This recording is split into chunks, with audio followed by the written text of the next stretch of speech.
নমস্কার বন্ধুরা, শুভ দুপুর। তো আশা করি আপনারা সকলেই ভালো আছেন এবং সুস্থ আছেন। তো আজকে দুপুরবেলা আমি যা যা রান্না করেছি সেগুলো একটু আপনাদের সঙ্গে শেয়ার করি। তো প্রথমেই এখানে আছে হাঁড়িতে গরম গরম ভাত, ধোয়া উঠছে, সবে মাত্র নামালাম। এখানে বাটিতে আছে মাছের তেল। এখানে করেছি লাল শাক। এখানে করেছি আমি বাটা মাছ দিয়ে, আলু দিয়ে, বড়ি দিয়ে, টমেটো দিয়ে একটা পাতলা ঝোল।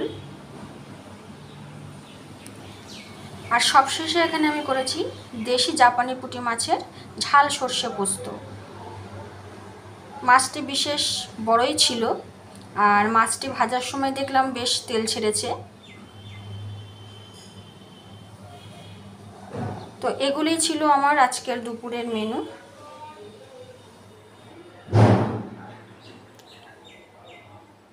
তো যদি আমার এই ভিডিওগুলি এবং রান্নাগুলি আপনাদের ভালো লাগে তো লাইক, শেয়ার, কমেন্ট করবেন এবং আমায় পাশে থাকবেন। ধন্যবাদ।